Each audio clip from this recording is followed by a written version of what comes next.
Tibay de kalidad. Yan po ang tatak ng sapatos na gawang Marikina. Sa kabila po ng kompetisyon dahil sa mga sapatos na galing sa China, patuloy pa rin po lumalaban ang mga sapatero sa tinaguriang shoe capital ng Pilipinas, ang Marikina City!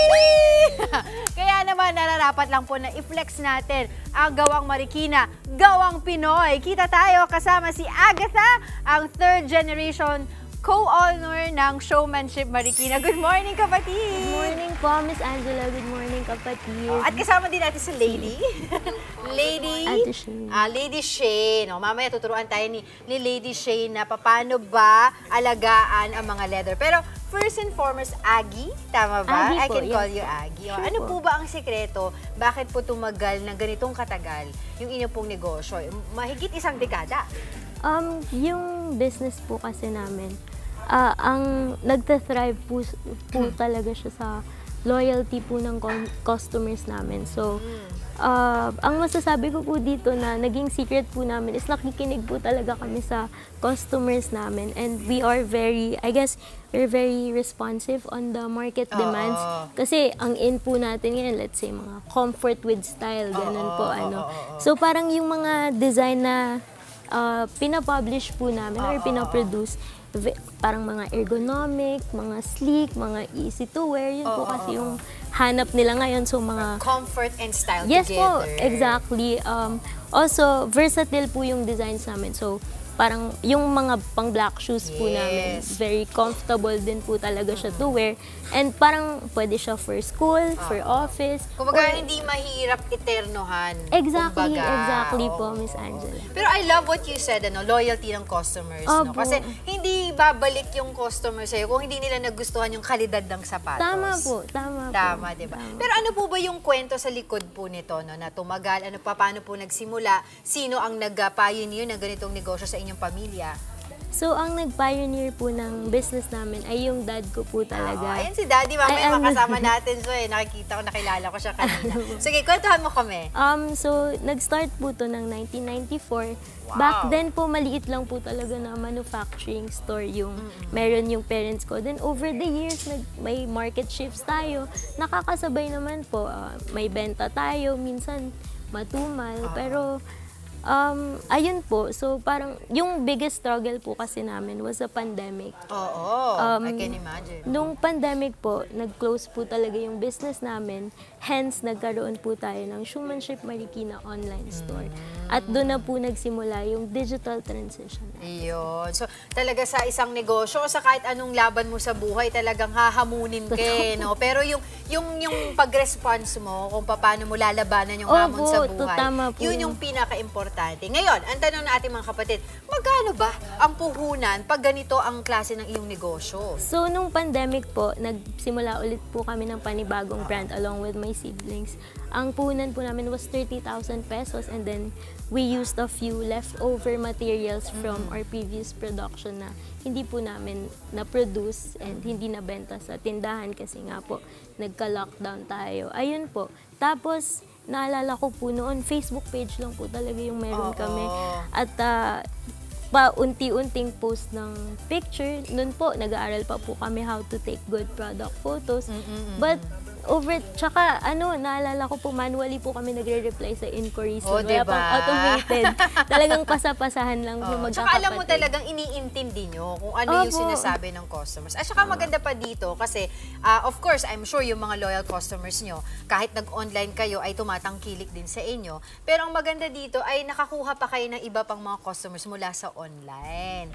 Okay, Miss Aggie, tingnan ko po itong mga dala po ninyo. Meron po tayo dito yung mga boots, ito yung mga pang mga babae, 'di ba? Pang sa atin, mga girly stuff, sabi nga nila. Tapos ito yung mga pwede ngayon kasi nalalapit na naman ng pasukan. Tama so po. Uso na naman, kailangan na naman Black natin mga shoes kapatid na naman. ang black shoes. Okay, ito si Lady Shane, tuturuan niya tayo paano ba maglinis at mag-alaga ng leather shoes. Kasi hindi natin dapat binabaliwala kung ano-ano lang ipaglilinis natin dyan dahil baka masira at sayang naman yung kalidad, 'di ba, ng leather. So paano ba? Unang-una po sa lahat, gagamit po tayo ng shoe cream. Then, Shoe cream? Yes po. Then, lalagyan lang po natin ng kaunti. Huwag po masyadong marami para hindi po siya magmukhang oily po. Po. And then, ipapahid mo lang po siya. Ito po. Papahid mo lang po.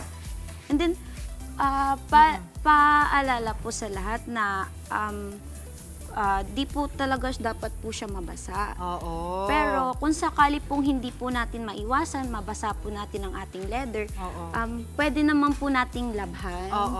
And then, ipatuyo. Pero wag po sa mainit. Oo, baka pumutok na eh, no? Ihayaan lang po nating matuyo. Pagkatapos po, gumamit po tayo ulit ng shoe cream.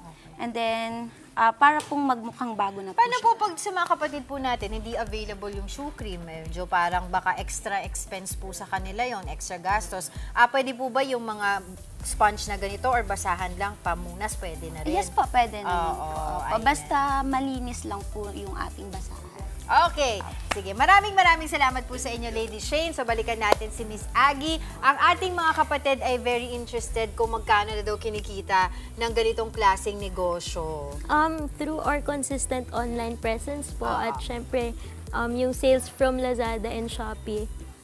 Currently po, we get around 5 to 6 digits per month. Yan. Wow! O, diba? Kahit may mga challenges, lalaban pa rin tayo. Tama po. At syempre, mag-a-adapt tayo dun sa mga yung business trends na nauuso ngayon talaga.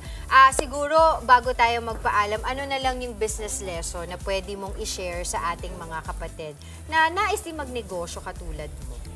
Sa mga gusto pong mag-business kahit hindi leather shoe business, don't be scared to start small and make the most out of what we have po. Ayun, kasi it's very important po na parang hindi tayo masyado rin gumastos kasi other people would tell you na just take a risk.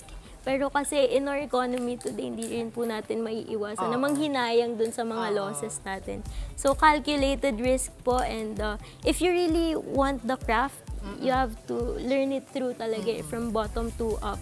Tapos, ayun lang naman po, build network. Yun. Din po I love what you said, na huwag kayong mag-alala, don't be afraid to start small. Kasi nga, hindi naman kaagad-agad lalaki. Tama It po. takes time and effort. Okay, so lahat po sa ating mga kapatid na interesado, available po ang showmanship ni Miss Aggie, 'di ba? Para po sa lahat, sa mga bata, sa matatanda, lahat po ng klaseng styles po ng gusto po ninyo na leather ay nasa kanila. Magkano po pala isang pair? Yung range po ng products namin is around 499 to 3,500 pesos po. Oo, tapos syempre pang matagalan na yan. Pang matagalan Sulit na po. talaga, actually. no? Oo. Sulit Alright, din. sige, invite niyo po yung ating mga televiewers kung paano po nila kayo makokontak. Okay, so may physical stores po kami in Manila, in San Pablo, Laguna, and in Urdaneta. Pero if it's more convenient, maybe we can connect more on social media. On Yun. Facebook, we are at Showmanship Marikina. On TikTok, we are Showmanship.official, and for Lazada and Shopee, Showmanship Marikina as well. I would also like to mention din po na we have an ongoing bazaar, Balik Eskwela Bazaar in Marikina sa Freedom Park. So, please support local. May mga magagaling na local brands din po na nagsisell doon na taga Marikina. Supportahan din po natin sila, and of course, andun po ang Showmanship. Maraming salamat at mabuhay po ang lokal. Oo. So, imbitahin natin yung ating mga kapatid na kasama mo sa trabaho talaga, sa pagtaguyod ng inyong negosyo. Sama natin sila. Halika na po. Ayan. Kasi ito talaga tulad ng aking nabanggit, talagang family business ito. Family po diba? talaga. Ito ay tinaguyod ng kanyang ama. At ngayon, si Miss Aggie na. Hello po, ma'am. Anong pangalan po ng kapatid nyo? Christine po. Christine. Doon po tayo sa ano. Yan, si Miss Christine at saka yung kapatid na isa. Ayan. Maraming salamat. Dito na po tayo. Tama po sabi nyo, support local. Showmanship made in Showmanship. Showmanship po. Made in Tama. Marikina. Maraming salamat po sa inyo, Miss Agatha at Lady Shane, and of course, si Miss Christine. Maraming salamat po. Mga kapatid, Dimples Romana po, kumpletuhin ang inyong umaga ng mga kwentong puno ng inspirasyon. Salubungin po ang bawat araw ng may ngiti at pag-asa. Kaya't mag-subscribe na po at mag-follow na sa aming social media pages ng News 5.